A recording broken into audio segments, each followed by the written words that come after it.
Hello and welcome to today's webinar. We're delighted to have you on board with us this morning.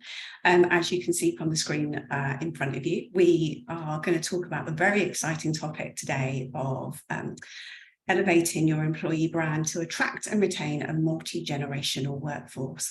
Just before we go into the webinar, just a few pieces of housekeeping, which is just to say that your cameras and your microphones are both off at the moment. But if you do want to ask any questions, please do so at any point. We have a Q&A facility at the bottom of your toolbar, which we're more than happy to keep an eye on. Alternatively, we have left time at the end of the webinar for questions as well.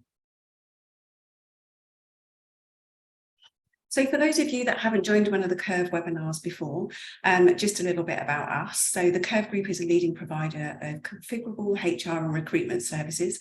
We support businesses with their entire employee lifecycle on an outsourced project or a consultancy basis. We operate as a replacement or a complementary solution to your existing HR or your recruitment team. And what we find is that our clients will benefit from engaging a single provider to deliver their operational and strategic needs. We are truly passionate about our relationships and what we do, and we're really passionate about doing the right thing, ensuring that people's solutions absolutely do transform working lives. Should you have the opportunity to come to our Curve HQ, then you will see lots of these awards dotted around the building. We are extremely proud of what we have kind of delivered, and here is just a small sample of some of the selection of awards and industry recognition that we've received over the last years. So my name is Anna Clapton. I head up the HR consultancy arm of the business here at the Curve Group. And I'm delighted to say today I'm joined by Sam Poosey, Head of Marketing and Insights. Both Sam and I will be taking you through the webinar today, and we've popped our email addresses on the bottom here, and we'll actually repeat that at the end as well, just in case you want to reach out to us at any point with any personal questions that you may have. So let's take a look at what we've got coming up today. So it looks like a really packed agenda, what we've got coming up. So we are going to look at the shape of the workforce, the benefits of a multi-generational workforce, why leaders absolutely need to be attuned to the different perspectives and preferences and the needs of their employees. We're going to break down the workplace generations. We're going to look at the stereotypes, ideologicals, and the preferences and motivations as well. We're going to really home in on why one size doesn't fit all, and that will take us through to understanding neuro-linguistic programming to improve communication across a multiple generational workforce. We'll then take you through talent assessment, skills gap analysis and succession planning to inform your approaches, and really just the different way that you can attract and retain individuals at the moment. Then we'll take you through evaluating your employee brand through diverse and inclusive attraction and retention strategies. And as always, we'll give you some key takeaways to take away with you. As I've already said, the agenda looks really full, so please note that what we'll be doing is touching on some of these topics at quite a high level, but we'd be more than happy for you to reach out to us at any point if you want some more information. On that note, I'm going to hand you over to Sam. Thank you, Anna. Hi, everybody. So I'm just going to dive straight in. As Anna mentioned, we've got lots and lots to cover, but really just want to start with a bit of a recap as to why we're here today. And really, it's very, very topical. For the first time in recent history anyway, we've got now up to potentially 5 different generations working together, which, as you can imagine, and as I'm sure you've probably experienced yourself, kind of results in a bit of a myriad and sometimes possibly a clash, but a really different, interesting workforce generation. It's really, really important as an employer, as a leader, as a line manager, and actually just as an employee, that we all have a real kind of perspective on the fact that we've got different generations and a bit more of a respect and understanding about the different upbringings, backgrounds, wants, needs, wishes, aspirations, etc., that these generations have. So that's what we're going to take you through today. I thought what hopefully would be useful as a starting point is just to do a really quick refresh on what those generations are, so what they're called and kind of the ages of that workforce. So if we start at sort of top number 1, traditionalists, they are born between 1925 to 1945, currently aged 78 to 98, so approaching retirement, if not already retired, but still active. We've then got baby boomers, so between 1946 and 1964, aged between 50 and 77. Generation X, which is 1965 to 1980, aged anywhere between 43 to 58 years old. Generation Y, between 1981 to 2000, also called the millennials, aged anywhere between 23 and 42. And finally, we have Generation Z starting to make their way into the workforce, so aged anywhere up to 22 years of age. What I also found really interesting when doing the research for this webinar, which I wanted to share with you, was kind of to give you a bit of a feel for the population, the workforce population in the UK as a whole, and where the kind of pockets of age, demographics, generations actually sit across all of those generations that I've just shared with you. So if you're a visual person, the graph on the left hopefully will enable you to see the mix across those age brackets. As you can see, the biggest chunk of workers in the UK, it sits in that kind of 35 to 49 years of age, which actually cuts across both Generation X and Y, followed very closely by the 50 to 64 age bracket, which covers both Generation X and baby boomers. For those of you that might be more numerically led, if you swing your eyes to the right of the screen, you can see the actual numbers and percentages there of the workforce.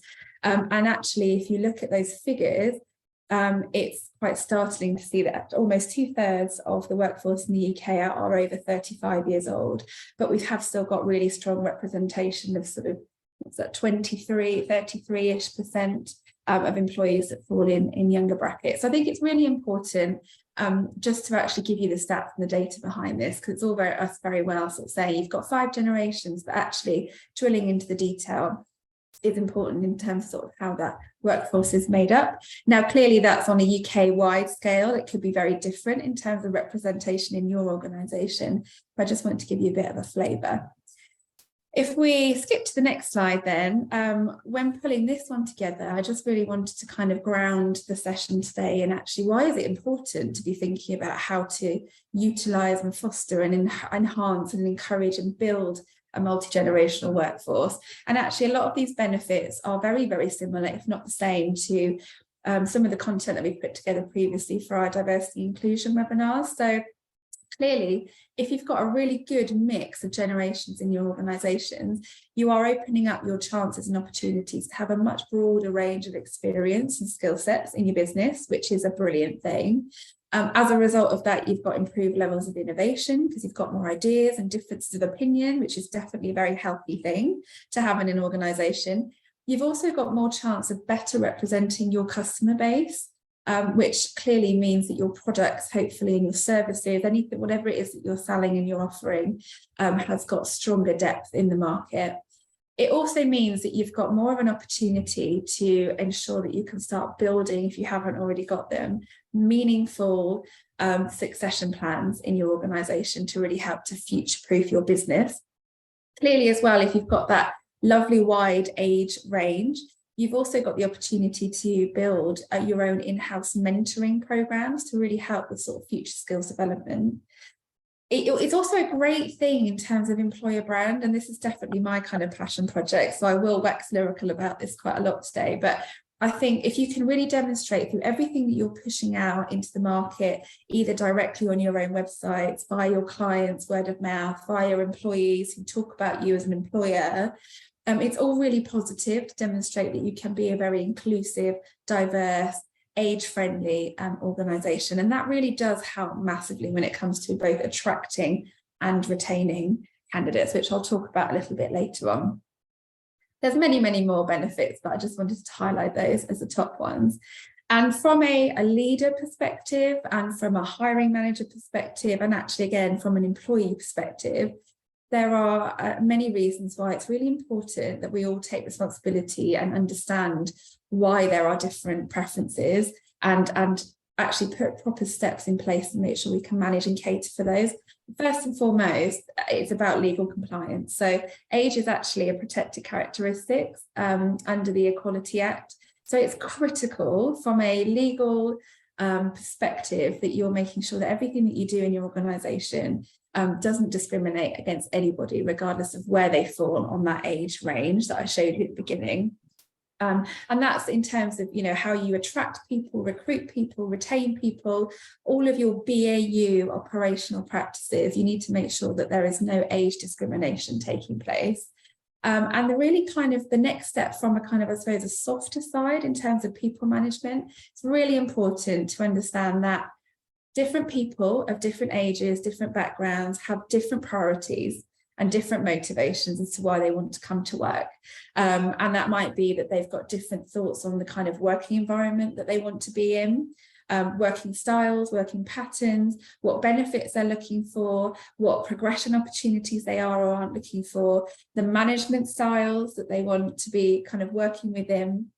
And the last point that I really want to draw out here is actually around communication, because it sounds pretty obvious writing it down, but actually we'll go on the slide next, and it's really important to think about different people having different communication preferences, because quite often all the data tells us that actually miscommunication in an organisation is often what generates the most conflict, which is why I'll hand over to Anna in a little bit later on to really talk about some tools and tips that we can give you to make sure your communication is kind of generation friendly. And to kind of boil it all down, it does say in the data, but actually I think it's probably true for everybody, really, if we think about it, that it's so critical to make sure that your culture is attuned, it's tailored, it works for everybody that's working in your organisation, regardless of where they fall in age range, because it will really have a very big impact on whether they stay with your organisation or not. So, apologies, this is an incredibly busy slide, and you will get a copy of the recording of this webinar, and if you do want this slide deck separately, I'm very welcome to share it, so do please reach out. But what I really wanted to do on this slide is actually kind of crunch together all of our workforce generations that you can see down the left-hand side, again from traditionalists all the way through to Gen Zs, and basically put kind of, they're very stereotypical views on what preferences are for these different generations. But I thought it's worth sort of pulling that together to sort of look at with a bit of a pinch of salt, because one size does not fit all. And that's something we're going to talk about a lot today, Anna, in terms of the need to sort of tailor approaches on a person by person basis.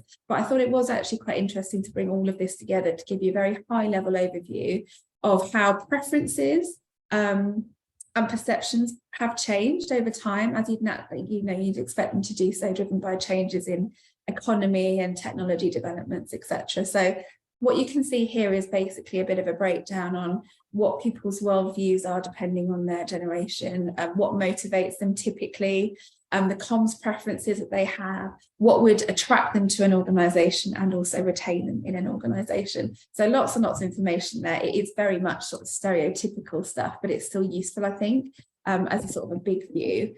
But what I really wanted to kind of drill down, and Anna will pick up the baton on this next, is around that comms piece and that communication preferences, as we talked about. And if you read the columns from the top to the bottom, you can see very quickly the change in comms preferences. So you've got your traditionalists, who obviously were working in a different world when they were younger, which was, we didn't have email, we didn't have the internet at the very beginning. You know, it's all kind of about handwritten stuff, very personal comms approaches, right the way through to our Gen Zs and actually Gen Ys, millennials, that have very much kind of been brought up and raised in a very technology, immediate gratification, contactable on lots of different devices environment. And that's really, really important to recognise those preferences.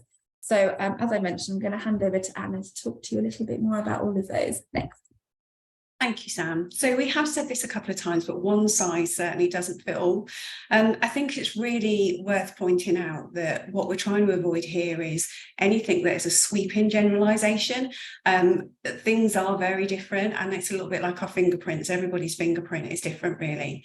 And this is why it's really important for businesses to create a unique employee value proposition and a brand that recognises all of the different benefits that all of the generations bring to an organisation and all of their different pinch points. I think part of avoiding stereotypes is acknowledging and exploring the overlaps that may exist between generations and actually using that knowledge across kind of the generations that you actually have in your organisation.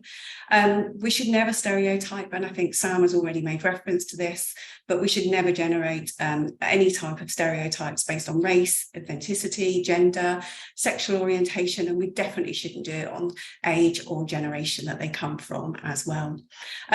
For example, it's a really common assumption that baby boomers are keen to return to the office post-COVID, while the younger generations want to stay more remote or hybrid.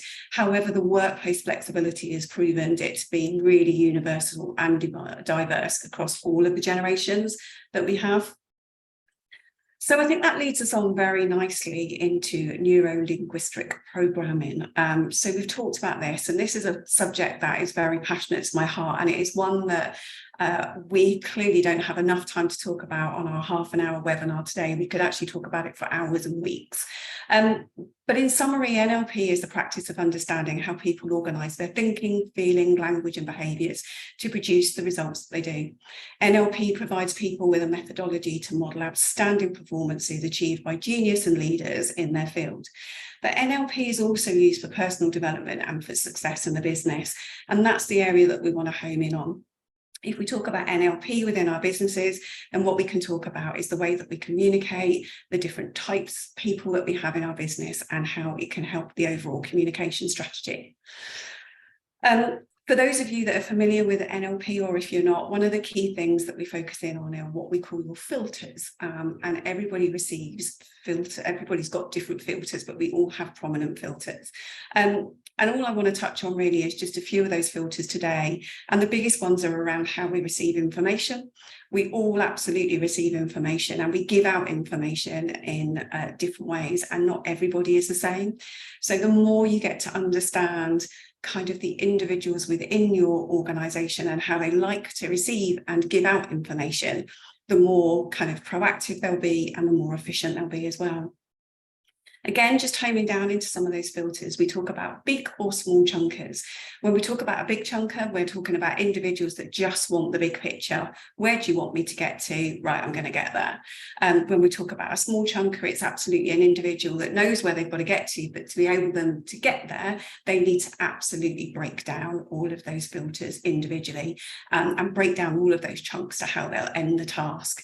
And what you tend to find is that opposites attract. So personally, I work with a big chunker, and actually the way that we work together is fantastic, because she's always looking at the end game and I break it down into how we're going to get there. Again, breaking it down into even more, we need to think about how people like to receive kind of that information. Is it visual? Do they want to see a PowerPoint slide? Do they want pictures? Do they want graphs?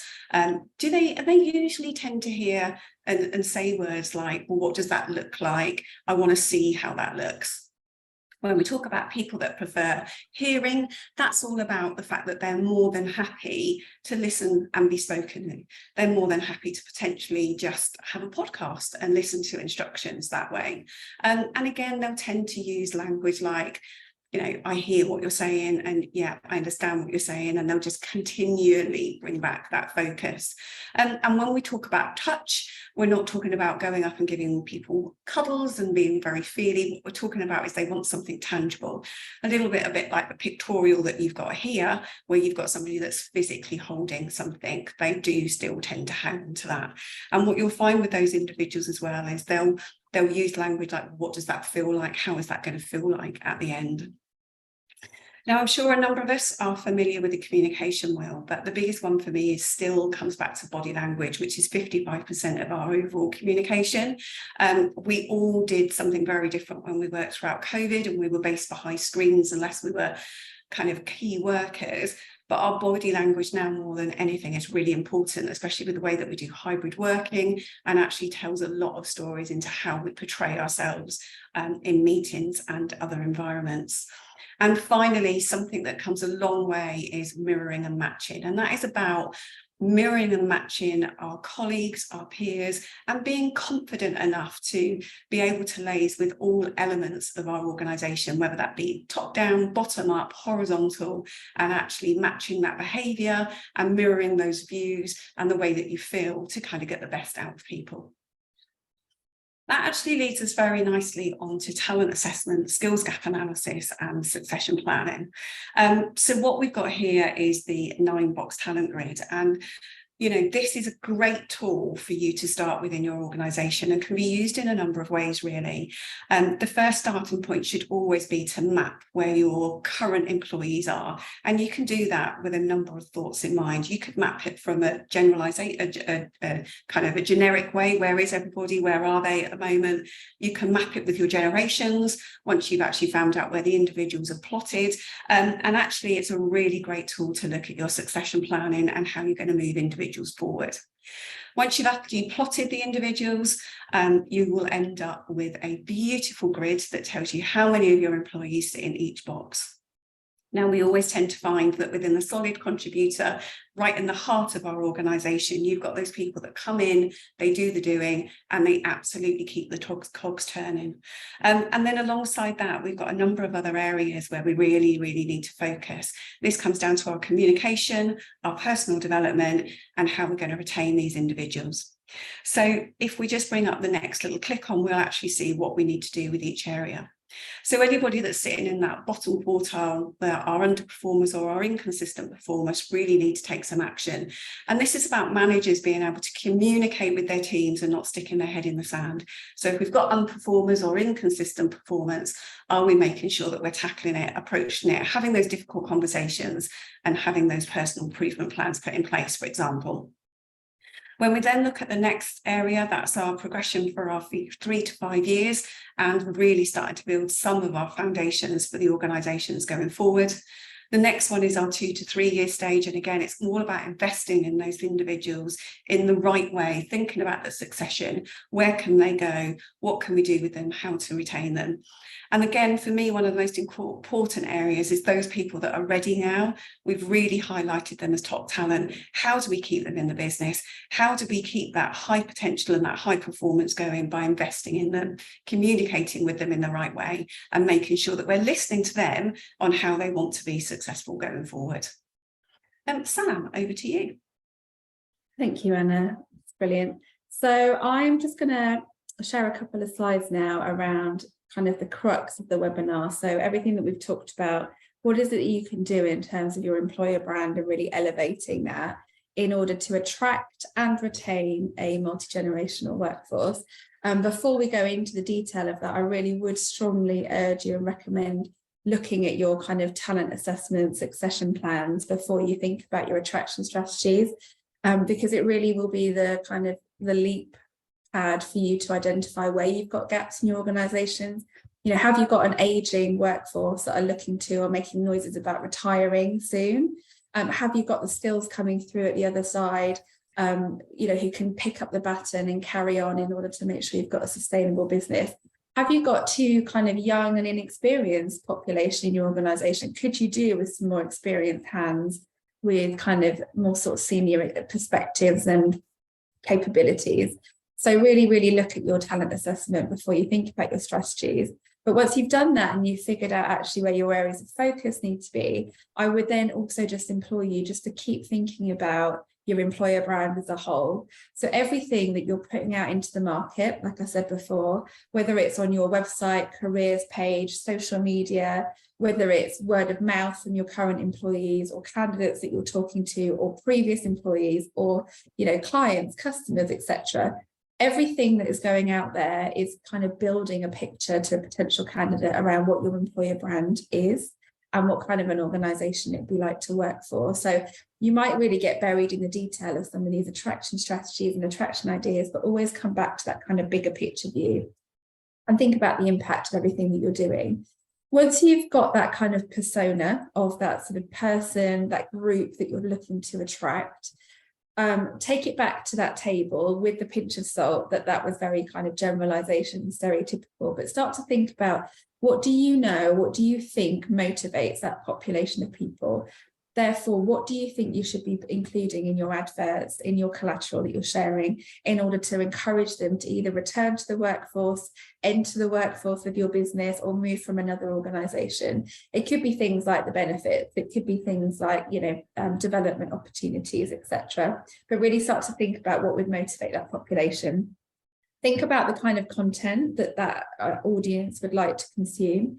How, are they visual? Would they like something they could touch? Are they more kind of text-based, etc.? And really try and tailor it based on who you're targeting. In terms of how you reach out to those people and make yourself visible, think about where they hang out. Are they on social media? Do they read newspapers? Do they go to events? Do they attend webinars? Where can you make sure that you're visible and you're engaging with them? And then, of course, as Anna's talked about brilliantly, how do they like to communicate? You need to really make sure that everything that's happening throughout your hiring process, from that very first touch all the way through to onboarding when they start on their first day, is very much mirroring and matching their preferences for communication. It's also really important to make sure that that continues, obviously, to keep them, but I'll come on to that next. You've got to also, of course, just double check yourself at all points to make sure that the language that you're using and the visuals that you're using and any content that you're sharing fairly represents the groups that you're targeting. If you've got a website that's full of young, fresh faces, it might be off-putting to more mature workers and vice versa. So really try and make sure you've got a great representation if you're really honestly trying to build that kind of multi-generational inclusive workforce. And think about that last bullet point around the kind of programs that you could be putting in place to really try and attract and cement that kind of engagement piece for particular populations. So, for example, we've got the obvious kind of grad programs, apprenticeships for the kind of early stage careers, but also think about programs that you can run for returners that you want to get back into the workforce, or alumni, or people that are coming from different industries that have got transferable skills. What can you build to really kind of flesh that out and make that really clear on your kind of collateral and careers pages? It's definitely becoming more and more prevalent and more popular for companies to be drilling into programs like that. And typically I see probably 2 or 3 different programs like that quite openly promoted across company careers pages. So just have a think about what you can do there. And then flipping it onto the kind of how do you retain that multi-generational workforce? As with everything that we've talked about, it's very much a case of one size doesn't fit all, but I'm just going to flip up a number of the kind of key areas that are worth kind of focusing on and thinking about. So number 1 for me is definitely expectation versus reality. Again, it's just making sure that everything that's happened in that kind of recruitment, attraction process, everything that you've told that candidate, regardless of where they sit in that workforce generation, is then actually a reality when they come to land in your business and operate in your business from a day-to-day perspective. So attention definitely does need to be paid to make sure that what you're selling is essentially what they will be living. Otherwise, you are likely to get people being oversold and dropping out.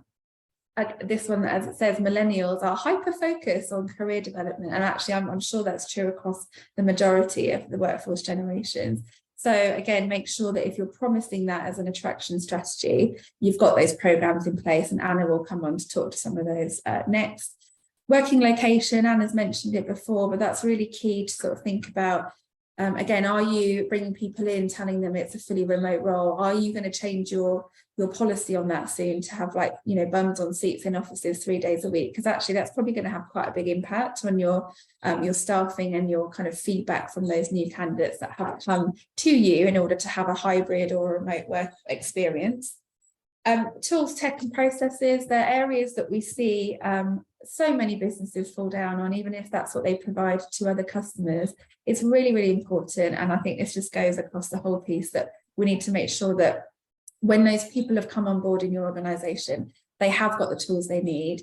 Benefits I've mentioned already. So again, think about the benefits that you're putting in place to attract those people and make sure that you're delivering on those to keep them in your organization.